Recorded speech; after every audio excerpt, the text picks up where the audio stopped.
ప్రేమికులారా, చక్కటి దేవుని యొక్క మాటలు మనం ఈరోజు ధ్యానించుకొని పోతూ ఉన్నాము. ముందుగా నన్ను నేను జ్ఞాపకం చేసుకుంటాను. మీకు గుర్తుంటానో లేదో తెలియదు కాబట్టి ఒకసారి నా గురించి మీకు తెలియజేస్తాను. నా పేరు సుంకపు గుర్తుదాడైన జక్కయ్య. మాది ఎరుకు పట్టణం. ఏ ఊరు? నా పేరు ఏం పేరు? ఏం పేరు? నా పేరు కాతల్లి. అసలు పేరు చెప్పండి. ఏం పేరు? నా పేరు రాజశేఖరమ్మ. నా పేరు. మా ఊరు జమ్మలమడుగు. నేను ఏది చెప్తే అది చెప్తా ఉన్నారు. నా పేరు జక్కయ్య అంటున్నారు. మాది ఎరుకో పట్టణం అంటూ ఉన్నారు. ఏదేమైనా మంచిది, కొంతమంది నా పేరు గుర్తుపెట్టుకున్నారు, చాలా సంతోషం. ఈరోజు మనము అవిశ్వాసం గురించి, అల్ప విశ్వాసం గురించి, విశ్వాసం గురించి 3 మాటలు తెలుసుకుందాం. అవిశ్వాసము, అల్ప విశ్వాసము, విశ్వాసము 3 ఉన్నాయి. ఈ 3ంటిని మీకు ఒక వ్యక్తిలోనే చూపిస్తాం. అవిశ్వాసము, అల్ప విశ్వాసము, విశ్వాసము. మన జీవిత ప్రయాణములో, మనం నడుస్తున్నటువంటి ఈ యొక్క జీవితంలో కొనసాగుతూ ఉన్నప్పుడు ఎన్నో విషయాలలో మనము దేవుని ఎదుట అవిశ్వాసంతో ఉంటాము, దేవుని ఎదుట అల్ప విశ్వాసంతో ఉంటాము, కొన్ని సందర్భాలలో విశ్వాసంతో ఉంటాము. అంటే మన బ్రతుకు ప్రయాణములు మనం చూసినప్పుడు కలుగుతున్నటువంటి కష్టాలు, వేదనలు, శ్రమలను బట్టి అల్ప విశ్వాసం వస్తుంది. కొన్ని కార్యాలను బట్టి అవిశ్వాసం ఉంటుంది. అంటే ఈ కార్యం నా జీవితంలో జరగదు అన్నటువంటి అవిశ్వాసం ఉంటుంది. కష్టాలు వచ్చినప్పుడేమో అల్ప విశ్వాసం ఉంటుంది, కార్యములు జరిగే విషయంలో అవిశ్వాసం ఉంటుంది, మరి కొన్నిటిలో మాత్రము మనకు విశ్వాసం ఉంటుంది. అంటే క్రీస్తు నమ్మినటువంటి బిడ్డలైన వారు వారి యొక్క జీవిత ప్రయాణములో ఏమేమి కలిగి ఉన్నారు? అవిశ్వాసాన్ని కలిగి ఉన్నారు, అల్ప విశ్వాసాన్ని కలిగి ఉన్నారు, విశ్వాసాన్ని కలిగి ఉన్నారు.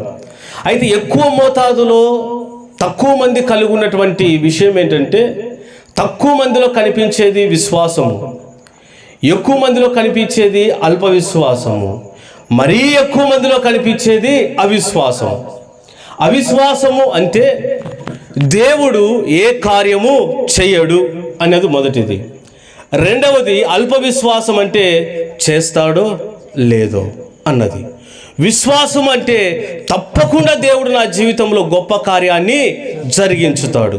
ప్రభువైన యేసుక్రీస్తు వారు ఒక వ్యక్తితో ఒక మాట మాట్లాడుతూ ఉన్నాడు. మత్తయి సువార్త 17వ అధ్యాయం గమనించండి. మత్తయి సువార్త 14వ అధ్యాయం 31వ వచనం. వెంటనే యేసు చెయ్యి చాపి అతన్ని పట్టుకొని అల్ప విశ్వాసి ఎందుకు సందేహపడితివని అతనితో చెప్పెను. ప్రభువైన యేసుక్రీస్తు వారు ఒక వ్యక్తి యొక్క చెయ్యి పట్టుకొని అతనితో మాట్లాడుతున్న మాట, అల్ప విశ్వాసి ఎందుకు నీవు సందేహపడితివి. యేసు ప్రభు ఒక వ్యక్తి యొక్క హస్తమును పట్టుకొని అతనితో చెప్తున్న మాట, అల్ప విశ్వాసి ఎందుకు నీవు సందేహపడితివి. యేసు ప్రభు ఒక వ్యక్తితో చెప్తున్న మాట, ఆ వ్యక్తి ఎక్కడ ఉన్నాడంటే సురక్షితమైనటువంటి ప్రాంతములో లేడు. జాగ్రత్తగా వినండి. క్షేమకరంగా ఏదో ఒక కుర్చీలో కూర్చొనో, లేకపోతే ఒక మంచంలో పడుకొనో, లేకపోతే నిలబడుకొనో లేడు.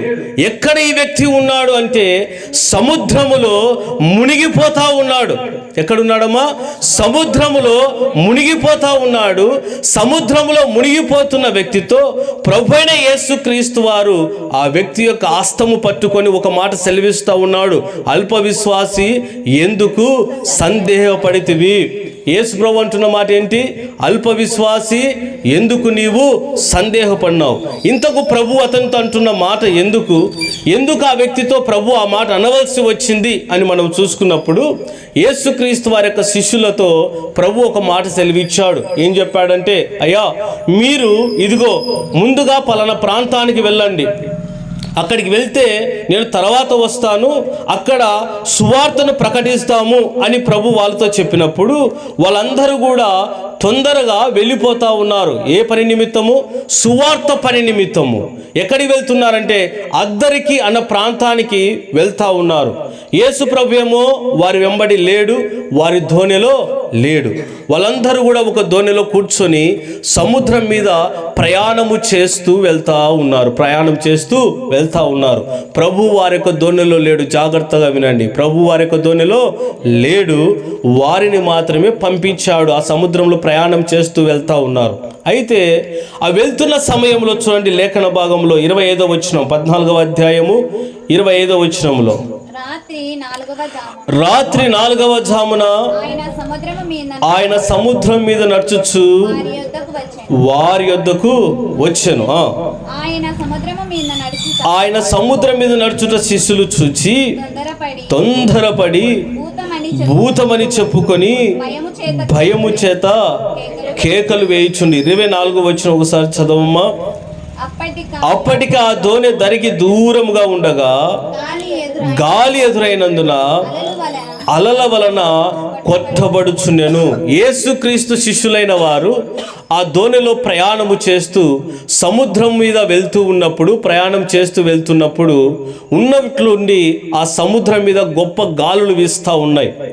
ఎప్పుడైతే గొప్ప గాలులు వీస్తూ ఉన్నాయో సముద్రం యొక్క అలలు ఎగిసి పడుతూ ఉన్నాయి. అప్పుడు వీరు కూర్చున్నటువంటి వీరు ప్రయాణం చేస్తున్నటువంటి దోణి ఎక్కువ దూరం ప్రయాణించలేక వీరందరూ కూడా భయపడిపోతూ ఉన్నారు. కారణం ఏంటంటే సముద్రం యొక్క ప్రయాణము చాలా ప్రమాదకరంగా మారింది.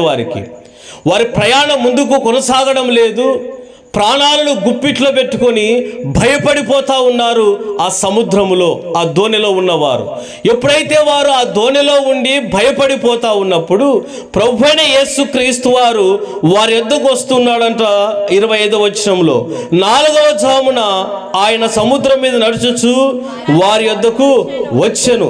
అయితే శిష్యులైన వారు తొందరపడి ఏమంటా ఉన్నారంటే, అయ్యో భూతం వస్తూ ఉందని భయపడిపోతూ ఉన్నారు. ఎక్కడ ఉన్నారు వీరు? మా శిష్యులు ఎక్కడ ఉన్నారు? ఇంట్లో ఉన్నారా? సముద్రంలో ఉన్నారా? బాగా చెప్పాలి మీరు. ఎక్కడున్నారు వాళ్ళు? దోణిలో ఉన్నారు. దోణి ఎక్కడ ఉంది? సముద్రంలో ఉంది, ప్రయాణం చేస్తూ ఉంది. అయితే ప్రయాణం ఏమైపోయింది? కష్టమైపోయింది, ముందుకు సాగలేకుండా పోయింది, ప్రమాదంలో ఉన్నారు. అప్పుడు యేసుప్రభు వాళ్ళకు కనిపించగానే వాళ్ళు ఏమంటూ ఉన్నారు? అయ్యో భూతం వస్తూ ఉందని భయపడిపోతూ ఉన్నారు. శిష్యులైన వారికి ఉండవలసినటువంటి ఆలోచన విధానం ఆ సమయంలో ఏముండాలి? ప్రభువే మన కోసం వచ్చాడేమో అన్న విశ్వాసము, ఆలోచన రావాలి. కానీ ప్రభువు ఆ నీళ్ళ మీద చూసి వాళ్ళేమంటూ ఉన్నారు? అయ్యో భూతం వస్తూ ఉందని.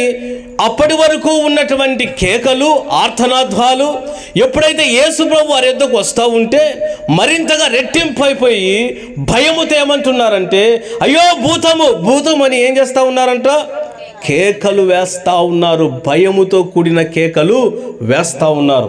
అప్పుడు యేసు ప్రభు ఏమంటా ఉన్నాడు? 27వ వచనంలో, వెంటనే యేసు అంటా ఉన్నాడు, ధైర్యము తెచ్చుకొనుడి, నేనే, భయపడకుడని వారితో చెప్పాను. యేసు ప్రభు ఏమంటా ఉన్నాడు? ధైర్యము తెచ్చుకొనుడి, నేనే, భయపడకండి. ఏమంటా ఉన్నాడు? ధైర్యము తెచ్చుకోనండి, నేనే, మీరు భయపడకండి అని యేసు ప్రభువు శిష్యులతో సెలవిస్తూ ఉన్నాడు. ఇంతవరకు మీకు సెలవిస్తూ ఉన్నా సముద్రం అనే ఈ లోకములో బావినండి. ఏది? సముద్రం అనే ఈ లోకములో దోణి అనే మన ప్రయాణములో మనం నడుస్తూ ఉన్నప్పుడు ఎన్నో అలలు మన మీదకి ఎగిసి పడతా ఉంటాయి. ఎన్నో అలలు. అవి అనారోగ్యాలు కావచ్చు, కుటుంబంలో కష్టాలు కావచ్చు, పిల్లల వల్ల కావచ్చు, బంధువుల కావచ్చు, రక్త సంబంధికుల వల్ల కావచ్చు, ఇరుగు పొరుగు వారి వల్ల కావచ్చు. ఎన్నో ఈ సముద్రంలో లేచిన అలల వలె మన మీద కూడా అలాంటి భయంకరమైన పరిస్థితులు మన ఎదుట రావచ్చు. ప్రాణాంతకరమైనటువంటి వ్యాధులు కూడా మనకు సోకవచ్చు.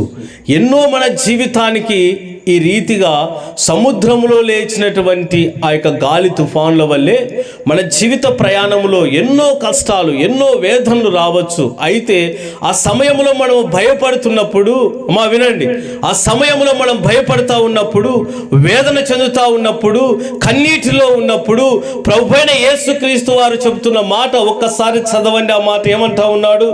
ధైర్యము తెచ్చుకొనుడి, నేనే, భయపడకూడని చెబుతా ఉన్నాడు. ఆ రోజు శిష్యులతో చెప్పాడు, ఈరోజు మీతో చెప్తా ఉన్నాడు. ధైర్యము తెచ్చుకోనండి, భయపడకండి, నేను మీ పక్షాన నిలబడి ఉన్నాను. హల్లెలూయా, హల్లెలూయా. ప్రభు చెప్తున్న మాట ఏ మనుష్యుడు మనతో చెప్పలేని మాట, ఏ కుటుంబీకులు మనల్ని ఓదార్చలేని మాట ప్రభు సెలవిస్తా ఉన్నాడు. ధైర్యము తెచ్చుకొనండి. మనం ధైర్యంగా ఉంటా ఉన్నామా? ధైర్యంగా ఉంటా ఉన్నామా? కష్టం వచ్చినప్పుడు, వేదన వచ్చినప్పుడు, రోగాలు వచ్చినప్పుడు, సమస్యలు చుట్టుకున్నప్పుడు ధైర్యంగా ఉంటా ఉన్నామా? అది మన వల్ల కాదు.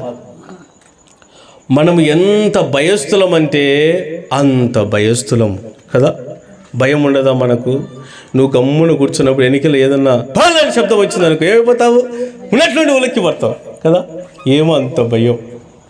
అంటే మనం ఏదో ఒక ఆలోచనలు ఉంటాము, ఉన్నట్లుండి ఒక అలజడి కలిగినా కూడా ఏమైపోతాము? భయపడిపోతాం. పైకేమో మనమేమో పెద్ద ధైర్యవంతుల మాదిరి ఫీల్ అవుతుంటాం కదా. ఏమో మనంత ధైర్యవంతులు ఎవరు లేనట్లు చాలా ధైర్యంగా కనిపిస్తూ ఉంటాం. మనిషి అంత అధైర్యవంతుడు ఎవరు లేరు. నిజంగా కుక్క కూడా భయపడుతుంది, దాని ధైర్యం చాలా ఎక్కువ. మనిషికి ధైర్యము చాలా తక్కువ. ఎంత తక్కువ అంటే అంత తక్కువ.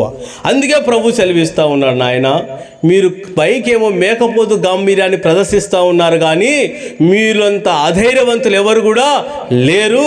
కాబట్టే నేను ఉన్నాను, ధైర్యము తెచ్చుకొనండి, భయపడకండి అని ప్రభు ఈరోజు మనతో మాట్లాడుతూ ఉన్నాడు. బాగా వినండి. ఆ రోజు శిష్యులతో మాట్లాడిన దేవుడు ఈరోజు మనతో కూడా మాట్లాడుతూ ఉన్నాడు. అయితే ప్రభు వాళ్ళతో మాట్లాడుతూ ఉంటే ఒక వ్యక్తికి అనుమానం వచ్చింది.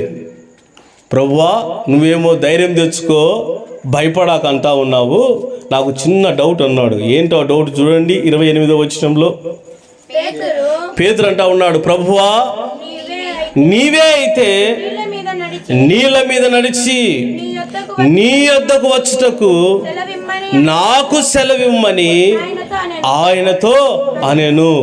దోణిలో ఉన్నటువంటి ఒక వ్యక్తికి ఏం డౌట్ వచ్చింది? నీవే అంటా ఉన్నావు ప్రభువా, ఒకవేళ నీవే ప్రభు అయితే ఒక్క మాట నాకు సెలవివ్వు. ఏమా మాట? ఈ నీళ్ళ మీద నడిచి నేను నీ యొద్దకు వచ్చుటకు నాకు సెలవిమ్మని అడుగుతా ఉన్నాడు పేతురు. ఏమంటా ఉన్నాడు? నీళ్ళ మీద నడవడానికి నాకు సెలవిమ్మని అన్నాడు. అప్పుడు ప్రభు ఏమంటా ఉన్నాడు? ఆయన రమ్మనగానే పేతురు దోణి దిగి యేసునొద్దకు వెళ్ళుటకు నీళ్ళ మీద నడిచెను. యేసు ప్రభు ఏమన్నాడు? ఈయన కోరిక తీర్చాలి కదా.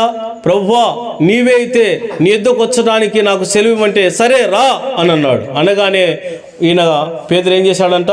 దోణిలో నుంచి కాలు బయటికి తీసి సముద్రం మీద పెట్టాడు. పెడితే ఈ కాలు లోపలికి పోవడంలా. ఎవరిది? పేతురు కాలు సముద్రంలో మునిగిపోవడంలే. ఇదేదో బాగుందని ఇంకో కాలు తీసి కూడా సముద్రం మీద పెట్టాడు. 2 కాళ్ళతో నిలబడుకొని ఉన్నాడు. పెద్ద పెద్ద అలలు వస్తూ ఉన్నాయి, కానీ తన కాళ్ళ కిందికే వెళ్ళిపోతూ ఉన్నాయి, తన మీదకి రావడం లేదు. నీళ్ళ మీద చక్కగా నిలబడుకొని ఉన్నాడు. అబ్బా ఇదేదో కొత్తగా ఉంది అనుకున్నాడు. నీళ్ళ మీద నిలవడం అంటే చాలా కష్టం కదా. చిన్న రాయి వేసినా కూడా ఏమైపోతుంది? నీళ్ళల్లో మునిగిపోతుంది. కానీ ఇక పేతురు దాదాపుగా ఒక 75-80 కేజీలు ఉన్నాడు అనుకోండి. అలాంటి వ్యక్తి నీళ్ళ మీద నిలబడితే మునిగిపోలేదు. అప్పుడు కాస్త అనుకున్నాడు, నడచొచ్చు నేను కూడా అని చెప్పేసి. ప్రభు అంత దూరంలో ఉన్నాడు.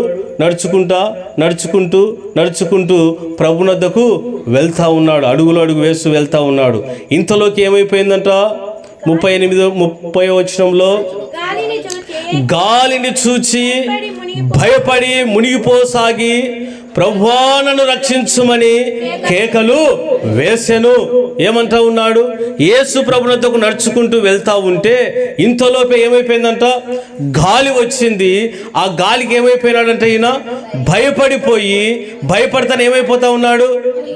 ప్రభు చెప్పిన మాట ఏంటి? ఏమన్నాడు? భయపడకూడే అన్నాడు. ఈయన ధైర్యవంతుడైతే ఏం చేయాలా? భయపడకూడదు. ప్రభు ముందే చెప్పినాడు, భయపడితే నీవు దేవుడి కార్యాలు చూడలేవు. అందుకే ప్రభు చెప్పాడు, భయపడుకుడి, ధైర్యము తెచ్చుకొనుడి. కానీ పేతురు ఏం చేస్తా ఉన్నాడు? గాలిని చూచి ఏమైపోయాడంట? భయపడ్డాడు. ఎప్పుడైతే భయపడిపోయాడు అప్పుడు ఏం చేస్తా ఉన్నాడు? మునిగిపోతా ఉన్నాడు. అప్పుడు పేతురు అంటా ఉన్నాడు, చూడండి లేఖన భాగంలో, గాలిని చూచి భయపడి మునిగిపోసాగి ప్రభువా నన్ను రక్షించుమని కేకలు వేసెను. ఏం చేస్తా ఉన్నాడు? ప్రభువా నన్ను రక్షించు అని కేకలు వేస్తా ఉంటే అప్పుడు ప్రభు అన్న మాట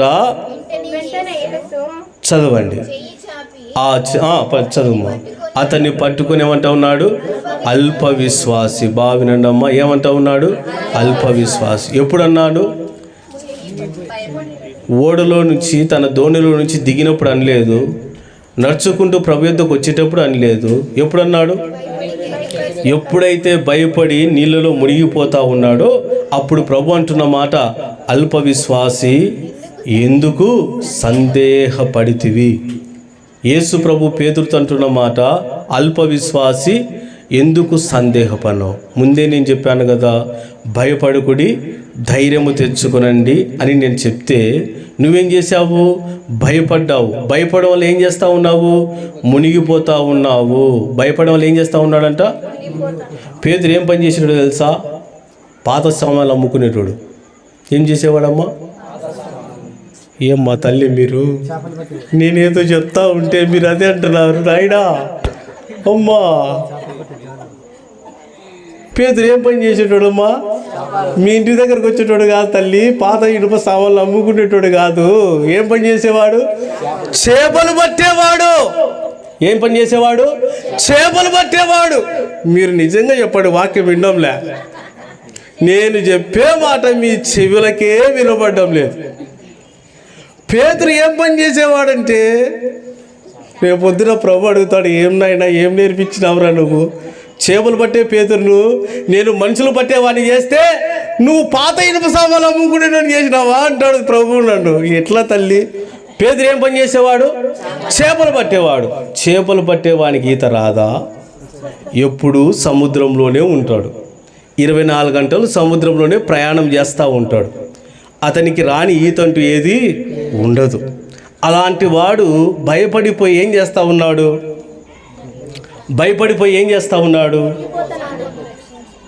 ఈత వచ్చేది కూడా మర్చిపోయినాడు. చెప్పండి తల్లి. 2 చేతులు పైకి ఎత్తేసినాడు. ఈత వస్తుంది. మంచి ఈతగాడు, చక్కగా చేపలు పట్టేవాడు. అలాంటి వాడు ఏం చేస్తూ ఉన్నాడు? భయముతో నిండుకొని తనకు ఈత వస్తుందన్న సంగతి కూడా మర్చిపోతూ ఉన్నాడు. ఈరోజు నువ్వు కూడా అనేకమైన శ్రమలలో మునిగిపోతూ ఉన్నప్పుడు నువ్వేం చేస్తూ ఉన్నావు? మర్చిపోతూ ఉన్నావు. దేవుణ్ణి మర్చిపోతూ ఉన్నావు. సమస్యలలో మునిగిపోతూ కేకలు పెడతా ఉన్నావే కానీ దాని నుంచి బయట వేయగలిగిన వ్యక్తి ఒకడు ఉన్నాడని నువ్వు గమనించడంలా. అయితే ఈ పేతురు చూసారా, యేసు అంటున్న మాట ఏమంటా ఉన్నాడు? అల్ప విశ్వాసి అన్నాడు. మొదటగా ఈయన ఎవరో తెలుసా? అవిశ్వాసి. చూడండి లేఖన భాగంలో లూకా సువార్త 5వ అధ్యాయము 8వ వచనం. లూకా సువార్త 5వ అధ్యాయము 8వ వచనం చదువు.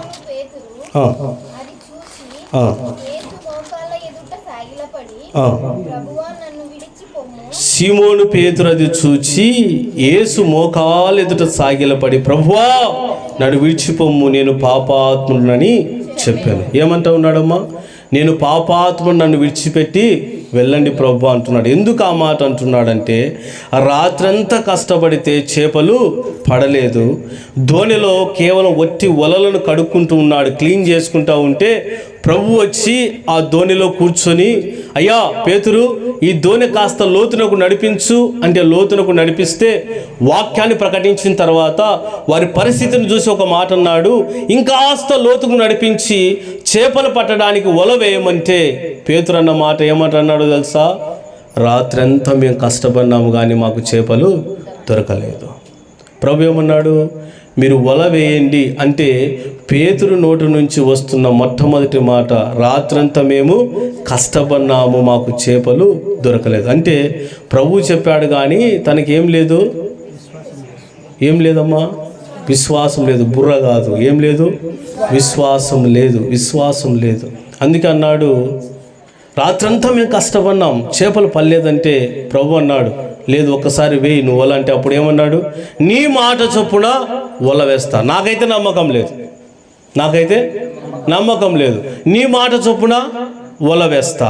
అప్పటికి అవిశ్వాసి అయినటువంటి పేతురు ఎప్పుడైతే యేసుప్రభు చెప్పిన విధంగా ఆయన మాట కాదనలేక వల వేశాడో, విస్తారమైన చేపలు పట్టినప్పుడు అప్పుడు అంటున్న మాట ఏమంటా ఉన్నాడు?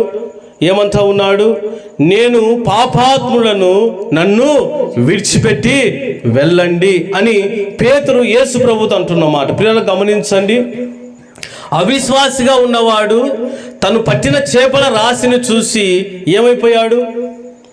విశ్వాసిగా మారాడు. ఏ రకం మారాడు? విశ్వాసిగా మారాడు. కానీ విశ్వాసిగా మారిన వ్యక్తి యేసు ప్రభు ఏమని పిలుస్తూ ఉన్నాడు? అల్ప విశ్వాసి అని పిలుస్తూ ఉన్నాడు. మీకు అర్థమైందా? అవిశ్వాసిగా ఉన్న వ్యక్తి యేసు ప్రభు చెప్పిన విధంగా చేపలు గొప్పలుగా పట్టాడు. ఆ గొప్ప రాశిని చూసి తను మారు మనసు పొందాడు. ప్రభు మాట యందు విశ్వాసం ఉంచాడు. అయితే ప్రభువు ఏమన్నాడు? నీవు ఇప్పటి నుంచి మనుషులను పట్టే జారులుగా నేను నిన్ను చేస్తానన్నాడు. సేవకు పిలుచుకున్నాడు. సేవలో కొనసాగుతూ ఉన్నాడు. సేవలో కొనసాగుతున్నటువంటి ఈ వ్యక్తి యేసు ప్రభు ఈ వ్యక్తితో ఏమంటా ఉన్నాడు? అల్ప విశ్వాసి. అల్ప విశ్వాసి అంటే విశ్వాసంలో ఏమైపోయినాడు? కాస్త తగ్గిపోయినాడు. అల్ప అంటే చిన్నదని. విశ్వాసంలో పరిపూర్ణత లేదు. ఎక్కడో ఒక తెలియని అనుమానము. ఆ అనుమానము చేతనే పేతురు ఏమైపోతా ఉన్నాడు? నీళ్ళలో మునిగిపోతా ఉన్నాడు. జాగ్రత్తగా వినండి, మన జీవిత ప్రయాణములో ఈరోజు రివర్స్ అయిపోయింది. ఫస్ట్ విశ్వాసిగా ఉంటారు, ఎందుకంటే ఫస్ట్ నుంచి క్రైస్తవ జీవితం జీవిస్తూ విశ్వాసిగా ఉంటారు. మళ్ళీ ఏమైపోతారు తెలుసా? విశ్వాసంలో అల్ప విశ్వాసం వచ్చారు. ఈ అల్ప విశ్వాసం వచ్చాక ఏమైపోతుందో తెలుసా? అవిశ్వాసులు అయిపోతూ ఉన్నారు. అంటే పేతురు యొక్క జీవితానికి నేటి కాల మనుషుల జీవితానికి రివర్స్ అయిపోయింది. అల్ప విశ్వాసిగా ఉన్నవాడు అవిశ్వాసిగా ఉన్నవాడు అల్ప విశ్వాసి అయిపోయి విశ్వాసిగా మారిపోయి క్రీస్తు కొరకు గొప్ప కార్యాన్ని చేశాడు. అయితే ఈరోజు ఉన్నటువంటి క్రైస్తవం ఏ విధంగా ఉందంటే ఉండమే విశ్వాసంలో ఉంటారు. అంటే క్రైస్తవ జీవితం, మందిరానికి వెళ్ళడం, పిల్లలు కూడా మనం ఏం చేస్తూ ఉంటాము? మందిరాన్ని నడిపిస్తూ ఉంటాము. చక్కగా అవన్నీ సండే స్కూల్కు పంపిస్తూ ఉంటాము. మనం కూడా వెళ్తూ ఉంటాము. ఏమంటాము? మీరు ఎవరంటే ఏం చెప్తాం? ఏంటోళ్ళు మీరంటే? ఏంటోళ్ళు? మేము ఏంటోళ్ళం తెలుసా? క్రిస్టియన్స్. మేము క్రిస్టియన్స్ గొప్పగా చెప్పుకుంటాం. మాలోళ్ళు అంటే బాగుండదు కదా, ఎవరైనా చూసినా కూడా బాగుండదు. కాబట్టి ఏం చెప్తాము? క్రిస్టియన్స్. ఎంత ధైర్యంగా చెప్తామో కదా. ధైర్యంగా చెప్పినాక తర్వాత మళ్ళీ ఏమైపోతుంది తెలుసా? పేరుకే మనం క్రిస్టియన్స్గా ఉంటాం. విశ్వాసంలోంచి ఎక్కడికి వస్తాము? అల్ప విశ్వాసం వచ్చాం. అల్ప విశ్వాసానికి వచ్చి లాస్ట్కి ఎక్కడ పోతాము? అవిశ్వాసంలోనికి వెళ్ళిపోతాం. అది మన యొక్క జీవన విధానం నేటి కాలంలో జరుగుతూ ఉంది క్రైస్తవ్యంలో. అయితే మన జీవిత ప్రయాణం ఏ రీతిగా ఉండాలంటే విశ్వాసంలో పరిపూర్ణత చెందిన వారముగా ఉండాలి. ఈ అవిశ్వాసం అనేది ఎవరికి చెందినది? అది దేవుడు లేడు అన్నటువంటి వారి మనసులకు చెందింది అవిశ్వాసం. అంటే దేవుడు ఏ కార్యాన్ని కూడా మా జీవితంలో చేయడు, దేవుడు ఏది కూడా మా జీవితంలో జరిగించడు అన్నది చాలా మందిలో ఉన్నటువంటి భావన. ఆ భావన ఎప్పుడు కూడా మనలో ఉండకూడదు. అవిశ్వాసం ఎంత ప్రమాదమైందంటే చెప్తాను వినండి. మా ఫ్రెండ్ ఓబ్లేస్ అని, వాడు ఏం చేశాడంటే కాలికి చిన్నగా గాయమైంటే దాన్ని మనోడు పెన్సుతో గుచ్చినాడు. ఏం చేశాడు? పెన్సుతో గుచ్చినాడు దాన్ని.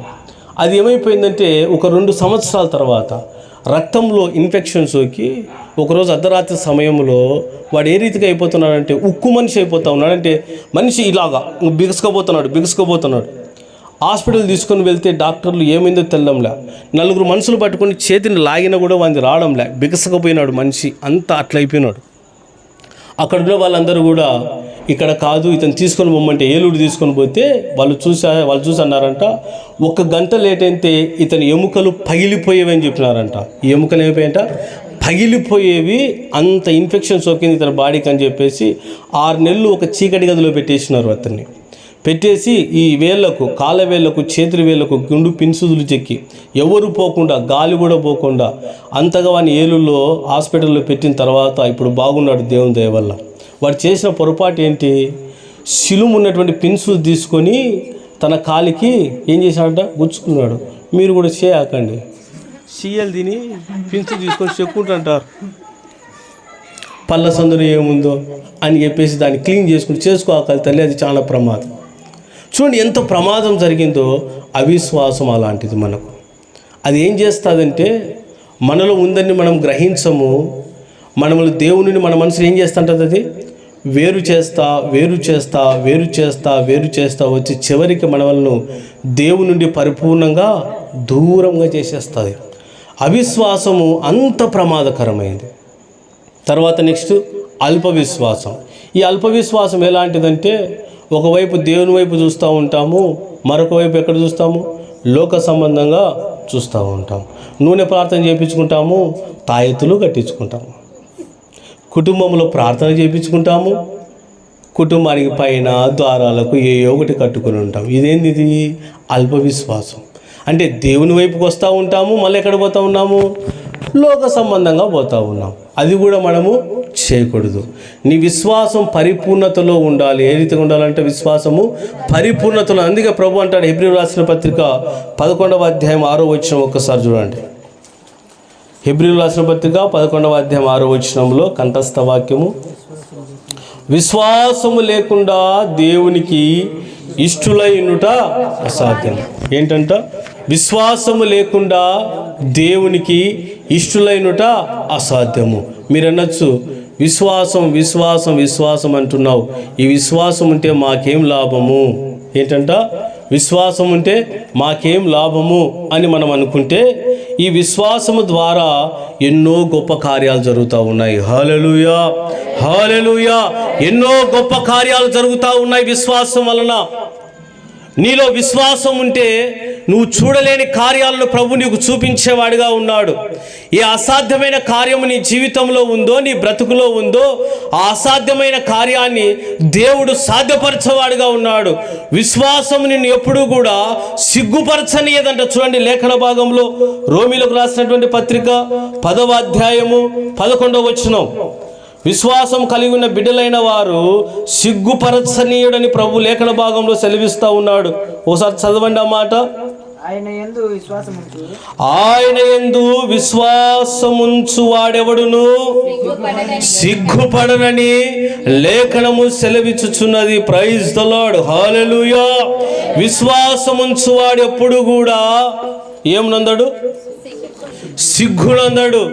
యేసు ప్రభునందు విశ్వాసం ఉంచితే అవమానము నొందడు. యేసు ప్రభునందు విశ్వాసం ఉంచితే అపజయము నొందడు. యేసు ప్రభునందు విశ్వాసం ఉంచితే అవహేళన చేయబడడు. యేసు ప్రభునందు విశ్వాసం ఉంచితే వాక్య భాగం సెలవిస్తూ ఉంది, ఆయన ఎందుకు విశ్వాసం ఉంచితే ఏం చేస్తాడంట, సిగ్గు పడనివ్వడు. నువ్వు ఎప్పుడు కూడా సిగ్గుపడే జీవితం నీకుండదు ప్రభునందు విశ్వాసం ఉంటే.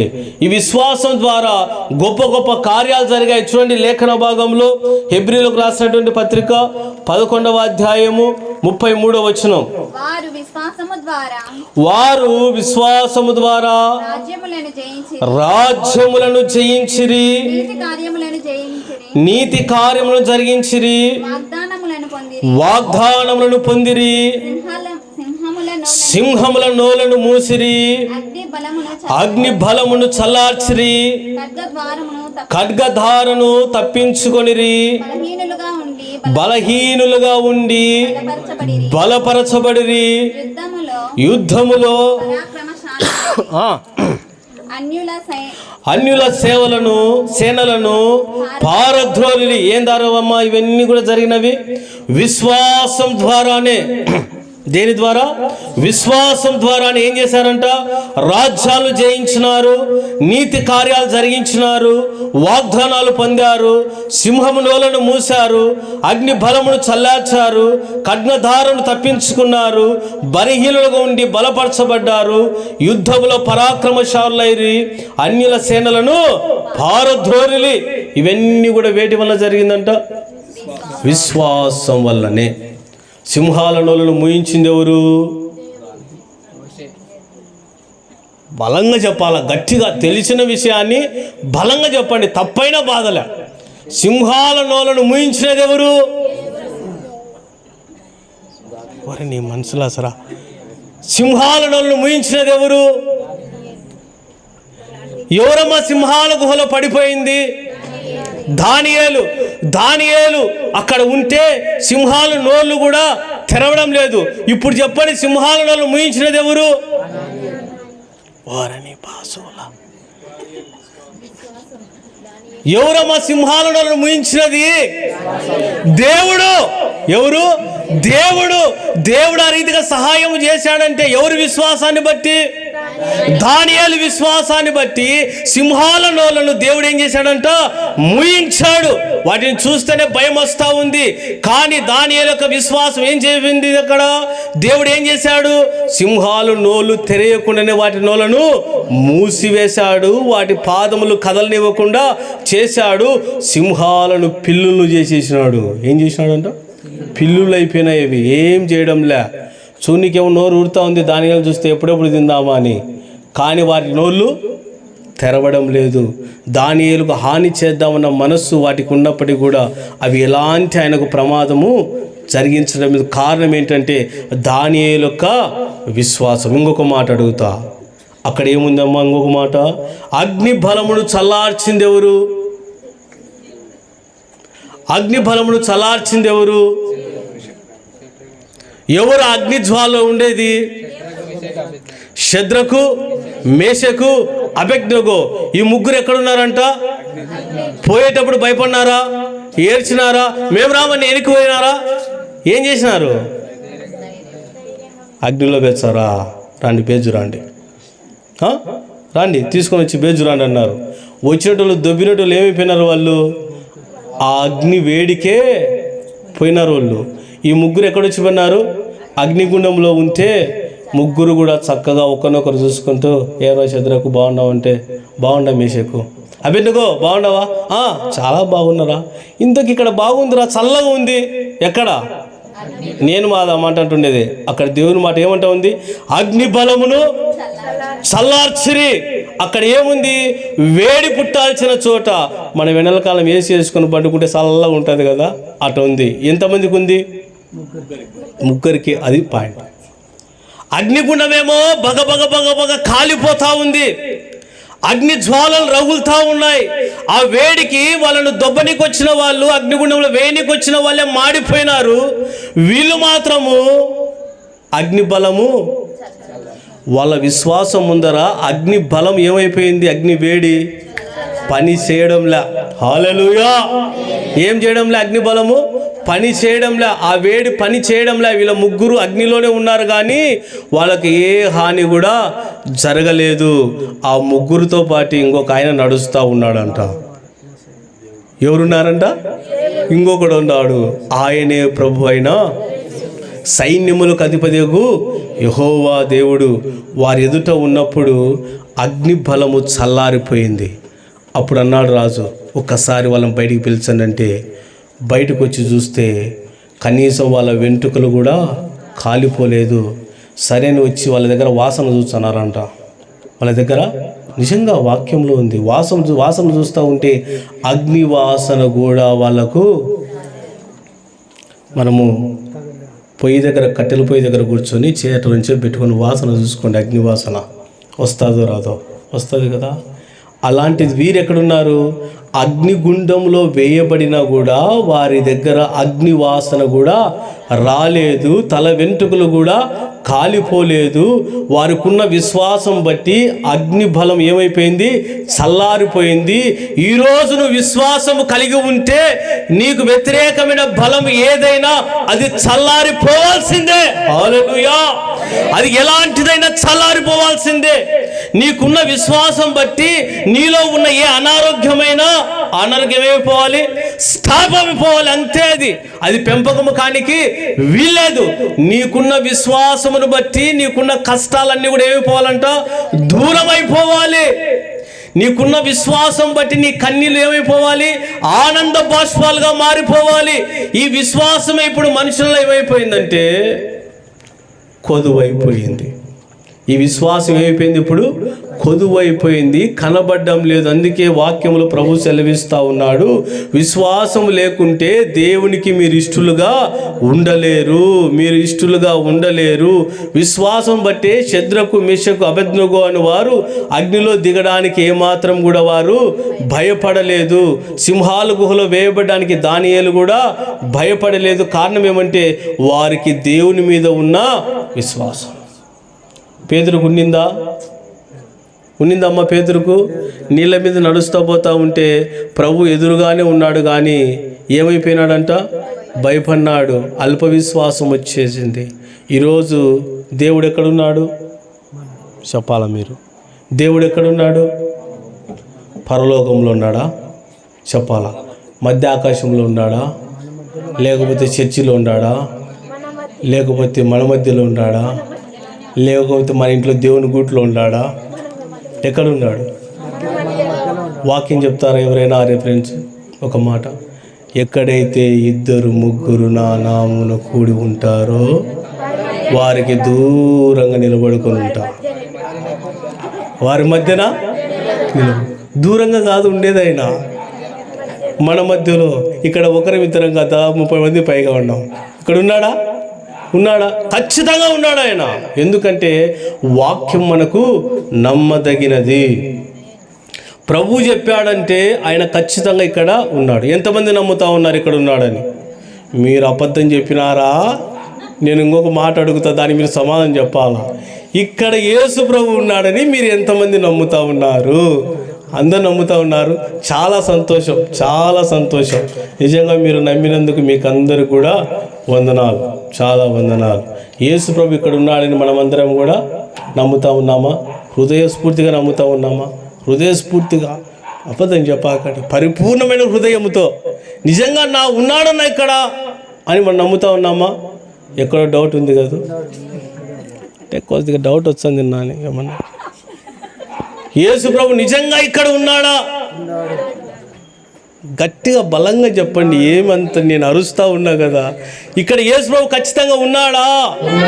ఉంటే మీ విశ్వాసం చొప్పున దేవుడు మీ జీవితాల్లో గొప్ప కార్యము జరిగించునుగాక. ఆమేన్.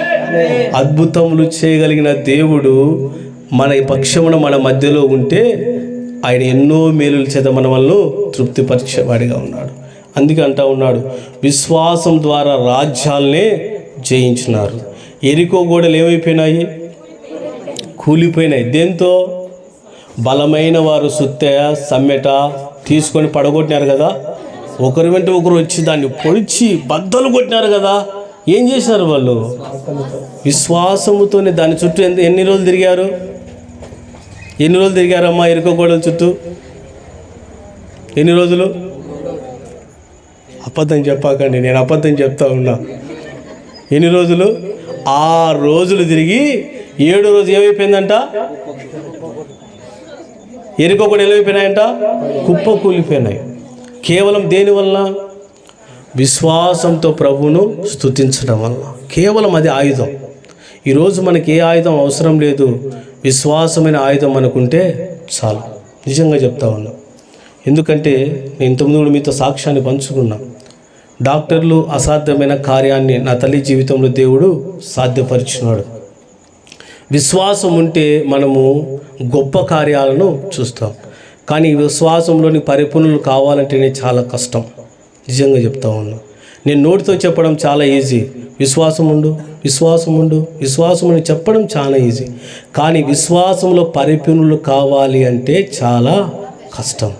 ఆ కష్టతరమైన విశ్వాసాన్ని నువ్వు ఎప్పుడైతే కలిగి ఉంటావో అప్పుడే నీ జీవితంలో ఒక అద్భుతాన్ని చూస్తావు. నిజంగా చెప్పండి, అగ్నిగుండంలో తీసుకుపోయి నేను వేచాం అంటే ఎంతమంది సంతోషంగా వెళ్ళగలుగుతారు? శద్రకు, మేషకు, అబేద్నెగో అను వారు ధైర్యంగా వెళ్ళగలిగినారంటే వారికి ఎవరి మీద ఉంది విశ్వాసము? దేవుని మీద విశ్వాసం ఉంది కాబట్టి వెళ్ళగలిగినారు. అంత ధైర్యం మనకుందా? విశ్వాసం కలిగిన వారిలో ఏముండాలో తెలుసా? ధైర్యం ఉండాలా, తెగింపు ఉండాలా, ప్రాణాల మీద ఆశ ఉండకూడదు. ఈ పేతురును చూసినారు కదా, అవిశ్వాసిగా ఉన్నాడు, అల్ప విశ్వాసిగా ఉన్నాడు. కానీ తన జీవిత చరిత్ర మీరు చూస్తే ఆశ్చర్యం. పేతురు, పెట్రోసిల్లా, పెట్రుబా భార్య, తన కూతురు, ముగ్గురు కూడా దేవుని యొక్క పరిచర్య చేస్తూ ఉన్నప్పుడు వారిని శిక్షించిన విధానము, వారిని భయపెట్టిన రీతిని చూస్తే నిజంగా ఆశ్చర్యమైపోతుంది. వారు హతసాక్షులుగా మిగిలిపోయినారు విశ్వాసంతో, కేవలం విశ్వాసంతోనే. యేసు ప్రభువుల వాళ్ళకున్న విశ్వాసంతోనే సువార్త పరిచర్యను అనేక చోట్ల జరిగిస్తూ ఉన్నప్పుడు వారిని శిక్షించిన రీతిని చూస్తే కింద ఆశ్చర్యం. పేతురు అంటాడు తన భార్యను చూసి, పెట్రుబా నువ్వు ఏమాత్రం కూడా దిగులు చెందమాకు. ఈ యొక్క పరిస్థితి, ఈ ప్రాణాపాయ స్థితి మనకు వచ్చిందంటే అది దేవుడు అనుగ్రహిస్తేనే తప్ప వీళ్ళు మన వల్ల ఏమీ చేయలేరు అని చెప్పి ముగ్గురు కూడా, కూతురు, భార్య, పేతురు, ముగ్గురు తమ యొక్క ప్రాణాన్ని ప్రభు కొరకు అర్పించారు. అంటే ఎంత విశ్వాసమో గమనించండి. కేవలం విశ్వాసం అంటే చాలామందిలో ఉన్న భావన ఏంటంటే అద్భుతాలు జరగాల, ఆశ్చర్యకార్యాలు జరగాలి, మేము ఉన్నట్లుండి కోటీశ్వరం అయిపోవాలి, మాకు కారు కావాలా, బంగ్లా కావాలా, ఇదే విశ్వాసం అనుకుంటూ ఉన్నారు. విశ్వాసం అంటే త్యాగపూరితం కూడా ఉండాలి. విశ్వాసంలో చాలామందికి తెలియని భావన అయితే విశ్వాసం అంటే కేవలం ఎప్పుడు కూడా ఏమనుకుంటారంటే దేవుని నుండి పొందుకోవడంలోనే విశ్వాసం కలిగి ఉన్నారు, కానీ దేవుని నుంచి పోగొట్టుకోవడం కూడా ఏముండాలంట? విశ్వాసం ఉండాలి. వదులుకోవడానికి కూడా విశ్వాసము ఉండాలి. ప్రాణాలు సహితము విడిచిపెట్టడానికి కూడా విశ్వాసము ఉండాలి. అందుకే ప్రభు ఇక్కడ సెలవిస్తూ ఉన్నాడు. అటువంటి విశ్వాసాన్ని మనము కలిగి ఉంటే ఎంతవరకు కలిగి ఉండాలి? చూడండి, ప్రకటన గ్రంథము 2వ అధ్యాయం 10వ వచనం. ఎంతవరకు మనము ఈ నమ్మకాన్ని కలిగి ఉండాలి? చదువు ఆయన. ఇదిగో మీరు శోధింపబడినట్లు అపవాది మీలో కొందరిని చెరలో వేయింపబోచున్నాడు. 10 దినములు శ్రమ కలుగును.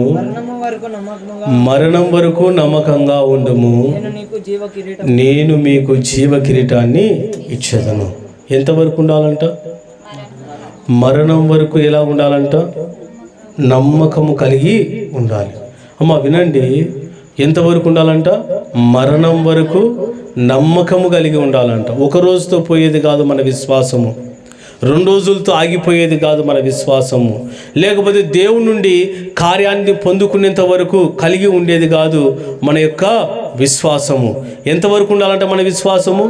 మరణం వరకు నమ్మకంగా ఉండాలంటే మరణము మనములో సంబంధించేంత వరకు, మరణం మనల్ని చుట్టుకునేంత వరకు, మన ఊపిరి ఆగిపోయేంత వరకు కూడా ప్రభునందు మనం ఏ రీతిగా ఉండాలంట?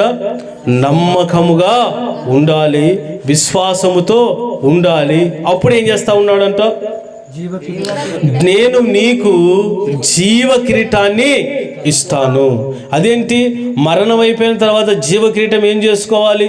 బావినండి, మరణం వరకు నమ్మకంగా ఉండండి, నేను మీకేమి ఇస్తానన్నాడు? జీవ కిరీటం ఇస్తానన్నాడు. ఇదేంటి? ఉన్నప్పుడు కిరీటం పెట్టుకుంటే బాగుంటుంది, చచ్చిపోయిన కిరీటం పెట్టుకుంటే ఏం బాగుంటుంది? ఒక్కసారి ఆలోచించండి. ప్రభు చెప్తున్న మాట లోక సంబంధమైన మరణం గురించి చెప్తున్నాడు. జీవ కిరీటం గురించి చెప్పే మాట ఎక్కడి నుంచి? పరలోకములో నీకు దాన్ని అనుగ్రహించడానికి. Praise the Lord. గమనించండి, ఈ విశ్వాస జీవిత ప్రయాణములో ఎప్పుడూ కూడా మనం కలిగి ఉండవలసింది ఏంటంటే ప్రభువు మీద పరిపూర్ణమైన విశ్వాసం. ఈ విశ్వాసాన్ని మనం కలిగి ఉండాలి. వేటిలో మనం విశ్వాసం కలిగి ఉండాలి అంటే ప్రతి సమయములో కూడా ప్రభునందు మన విశ్వాసము కలిగి ఉండాలి. ప్రతి సమయములో కూడా, అది ఏ సమయమైనా సరే, కష్టకాలమైనా, వేదన కాలమైనా, దుఃఖకాలమైనా, అనారోగ్య కాలమైన, ఏ కాలమైనా ప్రభునందు మనం ఏ రీతిగా ఉండాలి? విశ్వాసంగానే ఉండాలి. విశ్వాసముతో ఉన్నప్పుడే దేవుడు సెలవిస్తూ ఉన్నాడు, ఆయన మనకేమిస్తాడంట? జీవ కిరీటాన్ని ఇస్తానంటున్నాడు. ఆ జీవ కిరీటం మాకెందుకు లేనా అని మనం అనుకుంటా ఉన్నామా? అది కొన్ని కోట్లు ఖర్చు పెట్టినా కూడా దొరకదు. ఈ లోకంలో ఉన్నటువంటి వజ్రాలు, వైఢూర్యాలు అన్నిటి చేత ఒక సమకూర్చిన కిరీటాన్ని తీసుకొని వచ్చి మన తల మీద పెట్టిన ఈ జీవ కిరీటానికి సాటి కాదు. ఎందుకంటే జీవ కిరీటం ఇచ్చేది ఎవరు? ఇక్కడ దేవుడు ఇస్తూ ఉన్నాడు. అది మనుషుల చేత చేయబడింది కాదు. ఈ లోకంలో ఉన్నప్పుడు అమ్మ బాగా వినండి, ఈ లోకంలో ఉన్నప్పుడే మనం ప్రభునందు విశ్వాసం కలిగి ఉండాలి. మన ఊపిరి మనలో ఆగిపోయిందంటే ఇక వేస్ట్. మనం ఎంత గోజాడినా కూడా వేస్టే. అయ్యో నేను అప్పుడు విశ్వాసంగా ఉండలేకపోయానే అనుకుంటే అది వ్యర్థమే అవుతుంది. ఒక మాట చెప్పి ముగిస్తాను. ధనవంతుడు ఏ రీతిగా బ్రతికాడు? భూమి మీద తనకిష్టం వచ్చినట్టు బ్రతికినాడు. ఎక్కడున్నాడు? పాతాళంలో యాతన పడుతూ అంటూ ఉన్నాడు, తండ్రివైన అబ్రహామా, ఆ లాజరు చిటికిన వేలు నీళ్ళలో ముంచి ఒక చుక్క నా గొంతులో వేయమను అంటూ ఉన్నాడు. భూమి మీద ఉన్నప్పుడు ఏం చేసినాడు? తన ఇష్టానుసారంగా జీవించినాడు. అయితే ఆయన మరణము దేవుని దృష్టికి విలువగా లేదు కాబట్టి ఎక్కడ చేరాడు? పాతాళంలో చేరాడు. గుర్తుంచుకోనండి, విశ్వాసపు ప్రయాణములో మనం జరిగిస్తున్నటువంటి ఇక విశ్వాసపు ప్రయాణములో క్రీస్తు నడవడం అంటే పేతురు సముద్రం మీద నీళ్ళ మీద నడిచిన ప్రయాణం లాంటిది.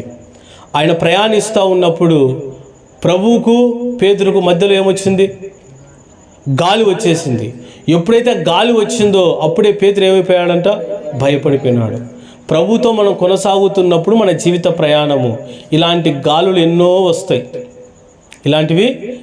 వస్తాయి. సాతాను వల్ల వస్తాయి, మన ఇంట్లో వాళ్ళ వల్ల వస్తాయి, మన సొంత ఆలోచనల వల్ల వస్తాయి, మన దురాశల వల్ల వస్తాయి. ఎన్నో ప్రభువునకు మనకు మధ్యలో దూరం పెంచడానికి, ఈ లోకంలో మనం కలిసిపోవడానికి ఎన్నో ఆ గాలి వంటివి ఎన్నో వచ్చినప్పుడు మనం ఏం చేయకూడదంట? వాటిని చూసి భయపడకూడదు, అనుమానము పడకూడదు. ప్రాముఖ్యమైనది అనుమానం పడకూడదు. అనుమానము పెనుభూతం. దేవుని మీద ఉండకూడదు అనుమానం. ఎవరి మీద ఉండకూడదంట? దేవుని మీద. అందుకే అన్నాడు, మనుషులు నమ్ముకునే కంటే మనం మనుషుల్నే బాగా నమ్ముతాం. దేవుని నమ్మడంలో యానో లాస్ట్లో ఉంటాం. మనుషులను అయితే ఏటిగా నమ్మేస్తాం. వాళ్ళు చెప్పే మాటలకు ఒక్కసారిగా ఆ మాట మీద నమ్మిక ఉంచేస్తాం. దేవుడు ఈ పరిశుద్ధ గ్రంథాన్ని ఎన్ని అధ్యాయాలు ఉన్నాయి తల్లి? చూడకుండా చెప్పండి. ఎన్ని పుస్తకాలు ఉన్నాయి? Very good. ఎన్ని ఉన్నాయి? 66. పాత నిబంధనలలో వెరీ గుడ్. కొత్త నిబంధన గ్రంథంలో వెరీ గుడ్. ఎన్ని ఉన్నాయంట? పాత నిబంధన గ్రంథంలో 39, కొత్త నిబంధన గ్రంథంలో 27. మొత్తం 66 పుస్తకాలు ఇచ్చి 66 పుస్తకాలను మనకు ఆయన ఎంతో చక్కగా రాసించాడు. వీటిని మనం ఎవరిని నమ్ముతాము? మనుషులు మాట్లాడే గాలి మాటలకి ఎక్కువగా మనం ప్రాధాన్యత ఇస్తూ ఉంటాం. అది చాలా ప్రమాదకరం. ప్రభు ఇచ్చినటువంటి ఈ మాటలందు మన విశ్వాసం ఉంచితే దేవుడు మన జీవితాలలో గొప్ప కార్యాన్ని చేస్తాడు. నమ్మండి, ప్రభువు ఎంతో ఉన్నతమైన వాడు. ఆయన ఎందు మన విశ్వాసం ఉంచితే మనకు ఏ జీవితంలో ఏ కార్యం జరగాలనో ఆ కార్యాన్ని ప్రభువు జరిగించేవాడిగా ఉన్నాడు. అందుకే ప్రభు సెలవిస్తూ ఉన్నాడు, నువ్వు దేవుని మీద కలిగి ఉన్న విశ్వాసం బట్టి నిన్ను ఏం చేయడంట? సిగ్గు పడనివ్వడు. ఈ మాట ఒక్కటి చాలు, మనం గట్టిగా చేత పట్టుకున్నట్లయితే, అవును ప్రభువా, ఈరోజు నీ యందు విశ్వాసం ఉంచుతూ ఉన్నాను. నా జీవితంలో ఉన్నటువంటి ప్రతి విధమైనటువంటి ప్రతికూల పరిస్థితులు అనుకూలంగా మార్చుతున్నాయని మీరు ప్రార్థించినట్లయితే ప్రభు తప్పకుండా మేలు చేసేవాడిగా ఉన్నాడు. అదే రీతిగా ఏ కార్యాన్ని అయితే నువ్వు ఇంతవరకు పొందుకోలేకపోయావో ప్రభువుని అడిగినట్లయితే తప్పకుండా ఆయన నీ కార్యాన్ని జరిగిస్తాడు. మీరందరూ ఇప్పుడు విశ్వాసం కలిగి ఉన్నారా? విశ్వాసాన్ని కలిగి ఉన్నారా? ప్రభు గణపచ్చి ఆయన మీతో మాట్లాడితే అప్పుడు మీరు భయపడరు కదా? శిష్యులు ఏమన్నారు? భూతమని భయపడినారు. మీరు భయపడాకండి. ఈరోజు ప్రభు తప్పకుండా మీతో మాట్లాడతాడు. ఎవరైతే ఇంకా అల్ప విశ్వాసంలో ఉన్నారో ప్రభు వాళ్ళని ఏం చేస్తూ ఉన్నాడు? బలపరుస్తాడు. ఈరోజు తప్పకుండా ప్రార్థన చేద్దాం. మోకరించినట్లయితే పరిశుద్ధాత్మ దేవుడు ఇంతవరకు కూడా మీతో మాట్లాడిన రీతిని బట్టి ఏ అల్ప విశ్వాసం అయితే ఇంకా నీలో ఉందో కొన్ని విషయాలలో సందేహపడుతూ, మదన పడుతూ, వేదన పడుతూ ప్రభు కార్యం చేస్తాడో లేదో అన్నటువంటి అనుమానంలో నీవు ఉన్నావు కదా. ప్రభు ఈరోజైతే నీకు వాక్యం ద్వారా సెలవించాడు. విశ్వాసం ద్వారా రాజ్యాలను వెళ్ళారు, అగ్నిబలమును చల్లార్చారు, సింహంలోలు మూయించబడ్డాయి. ప్రియమైన దేవుని బిడ్డ, ఈరోజు నువ్వు కలిగి ఉన్నటువంటి విశ్వాసం ఏదైతే ఉన్నదో దాన్ని దేవునిలో పరిపూర్ణత చేసుకో. ప్రభుని అడుగు. అవును ప్రభువా, గడిచిన కాలంలోనైనా నేను ఏ రీతిగా జీవించానో, కొన్ని పరిస్థితులు వచ్చినప్పుడు అనుమానం పడ్డాను, అవిశ్వాసిగా ఉన్నాను, కొన్ని పరిస్థితులలో అల్పవిశ్వాసిగా ఉన్నాను, మరి కొన్ని పరిస్థితుల్లో ప్రభువా అయా విశ్వాసిగా ఉండడానికి ప్రయత్నించాను.